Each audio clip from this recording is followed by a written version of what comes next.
Hello everyone, today we're going to be starting a video series on Stonewall formations.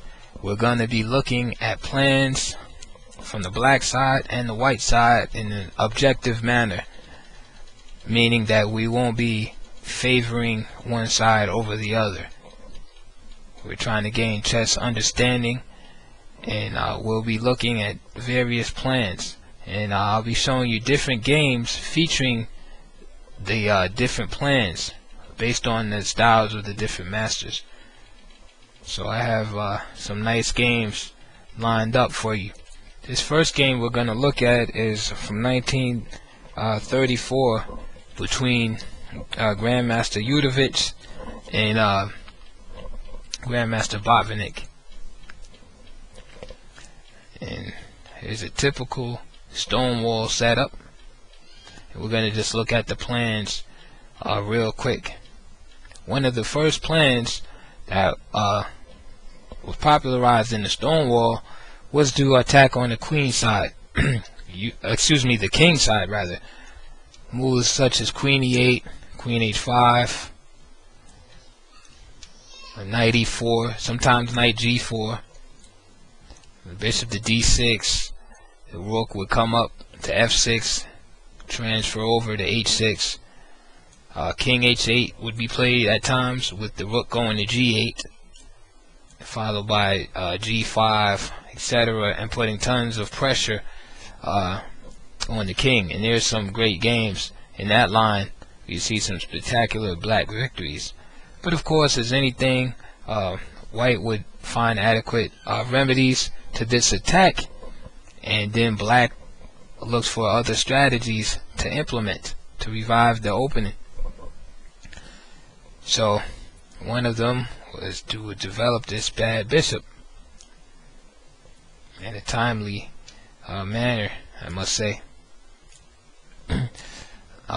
Modern plans include playing on the queen side, move to a5, b5.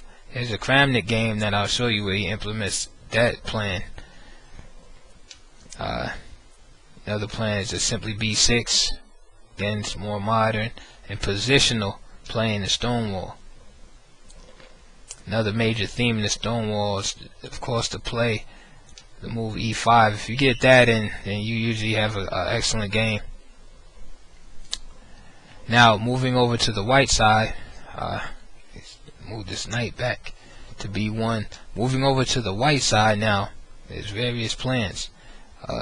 One of the most modern plans implemented by none other than Gary Kasparov against Nigel Short, I believe. We'll be looking at that game. I'm so excited because there's a lot of games that I want to get to and walk you through, and so you can see the strategies here. But one of the plans is b3,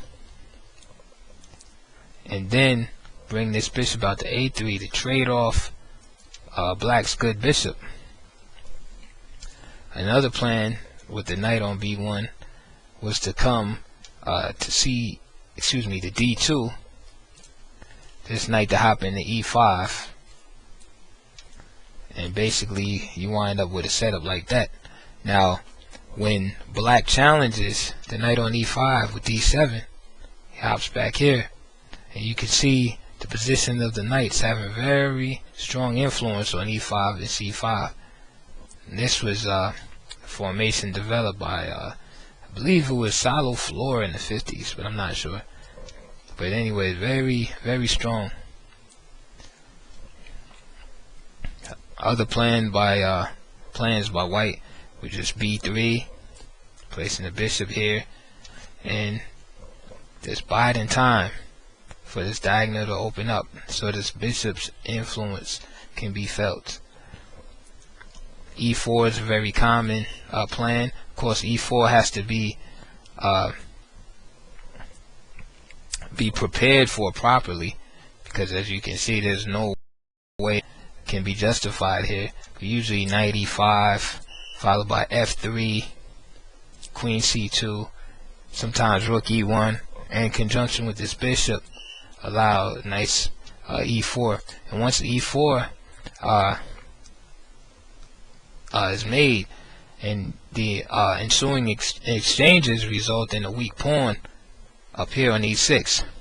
Then what white does is bring his heavy pieces on the e-file and harass black for the rest of the game and into the endgame to win this pawn.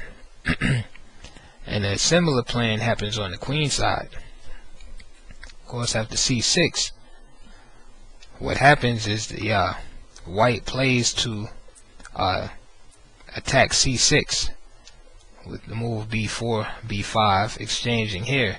And what that does is move the base of the pawn chain from b7 to c6. And then white does the same thing that he does against e6, which is he usually piles up against the this pawn here, this heavy pieces. Sometimes conjunct with a knight here, bishop, queen, usually rook on c-file, and puts a lot of pressure on black here. And this is usually done by rook b1 first. So that's just a brief overview of some of the plans that we'll be seeing in the upcoming videos. This video, white chose the plan to play for e4, and Botvinnik chose to play for kingside attack, as you could probably tell already with that queen on h5 and the rook to g8. You can see the ideas in collision here. Now this is a beautiful position because what you see is both players have exactly what they want out of the opening. White has a nice piece on e5. He's achieved his advance. His pieces are well placed, and he should feel comfortable because this is the position that he strove for. And black should feel the same way. Botvinnik has his rook on g8, pawns are pushed, queen on h5. He's ready to attack, bishop's on d6. So from here on out, it's going to be a matter of who makes the last mistake. It's going to be the one standing. Nice move by Botvinnik here, because if knight takes d7, that would be a mistake. If bishop takes d3, and the bishop can't be captured. And that's a result of white's move earlier. Let's just go back a bit. See, after rook g8, excuse me, h8, king h1. Perhaps white could have played a move like knight g5. It had a different outcome, but instead played that move, e4, knight d7. So knight d7 can't be played, but Udovich has a nice resource in g4. And from here, I believe white is better. Not only does he take the initiative, he creates pass pawns in the center. And from here out, Botvinnik plays very energetically, although white is still better here. And one more thing I want to say is that when you commit to a kingside attack, usually you're going to have a bad endgame if your attack doesn't succeed. And it's the case with Botvinnik. If we would take the heavy pieces off the board right now, Botvinnik would be lost. So it's all or nothing here for him. And he's playing like his life depended on it. So the game is in a state of equilibrium here, dynamically, because statically white is better, but black has chances here, and this is not a mistake. The idea with bishop e6 is lays a trap. If Udovich takes, then just g2 wins. So Udovich plays queen c2 and threatens mate. g7. And what happens is then Udovich feels it's safe to take and falls into a trap. And after that, Udovich resigns because there's no way to stop this pawn on G2. There's not enough checks. The checks run out. So that was our first installment of the Stonewall Formations series, and we'll see you on the next video.